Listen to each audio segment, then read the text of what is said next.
Assalamualaikum warahmatullahi wabarakatuh.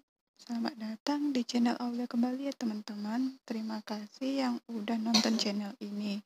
Jangan lupa like, komen, dan subscribe-nya ya. Dan nyalakan lonceng notifikasinya. Nah, untuk kesempatan kali ini Aulia akan bahas tentang undang-undang kebidanan. Akhirnya bidan udah memiliki undang-undang ya teman-teman. Jadi, yuk kita bahas apa aja isinya. Undang-Undang Nomor 4 Tahun 2019 terdiri dari 12 bab, 80 pasal, dan 139 ayat ya teman-teman. Ini harus hal yang paling dasar yang harus diketahui. Apa yang melatar belakangi dibuatnya Undang-Undang Nomor 4 Tahun 2019 tentang kebidanan ini? Karena pengaturan mengenai pelayanan kesehatan oleh bidan maupun pengakuan terhadap profesi dan praktik kebidanan belum diatur secara komprehensif seperti profesi kesehatan lain, sehingga belum memberikan perlindungan dan kepastian hukum bagi bidan dan dalam melaksanakan pelayanan kesehatan kepada masyarakat. Lebih lengkapnya bisa dilihat dari sini ya teman-teman. Ini dia.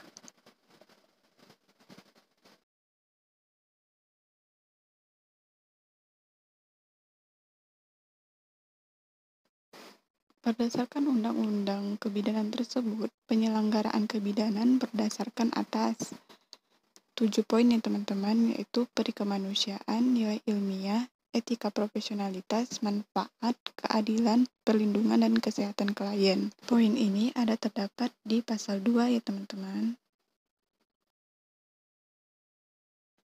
Kita lanjut. Tujuan pengaturan penyelenggaraan kebidanan menurut Undang-Undang Nomor 4 Tahun 2019 apa? Tujuannya itu meningkatkan mutu pendidikan bidan, pelayanan kebidanan, perlindungan dan kepastian hukum kepada bidan dan klien, meningkatkan kesejahteraan masyarakat terhadap kesehatan ibu, bayi, balita, dan anak prasekolah ya teman-teman. Itu jawabannya, ini terdapat di pasal yang ketiga.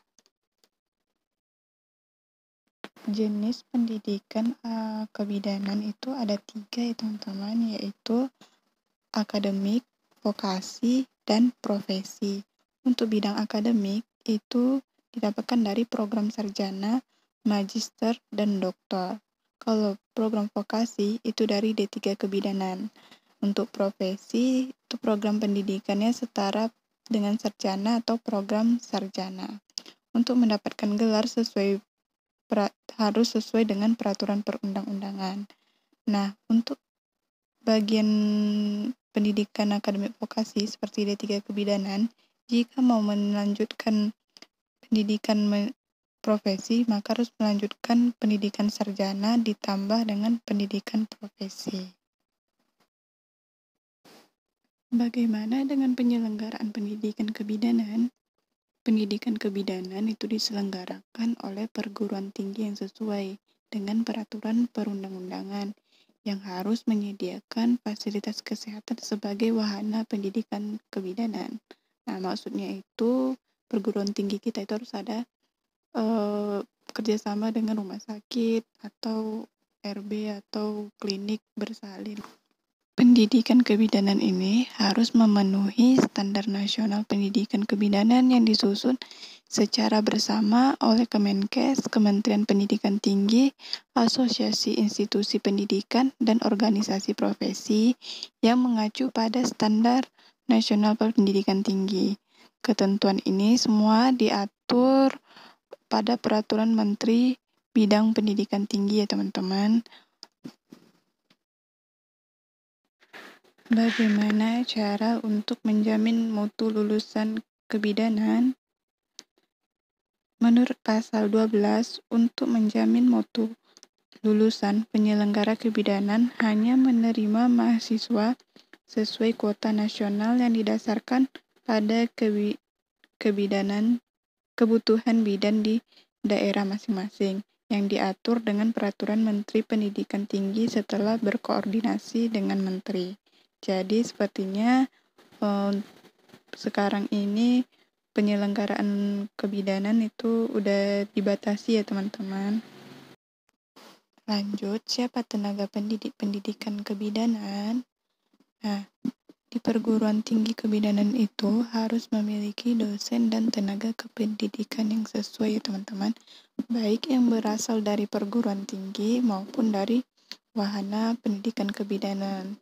Boleh yang PNS maupun non-PNS. Ini dari penjelasan pasal ke-13 dan pasal 15 ya teman-teman. Yang terakhir kita bahas tentang UKOM ya teman-teman. Apa itu UKOM dan apakah sama UKOM pendidikan vokasi dan pendidikan profesi?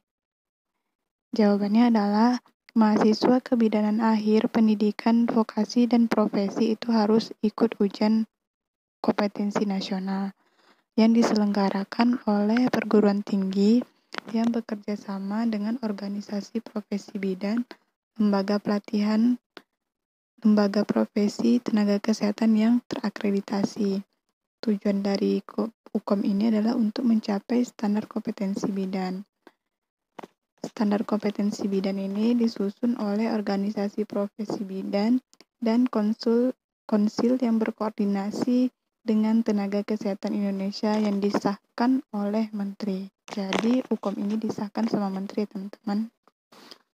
Untuk mahasiswa pendidikan vokasi yang lulus UKOM, dia dapat sertifikat kompetensi yang diterbitkan oleh perguruan tinggi. Sedangkan untuk pendidikan profesi itu dia dapat sertifikat profesi ya teman-teman, itu bedanya. Nah, tata cara UKOM ini dilaksanakan sesuai dengan peraturan perundang-undangan.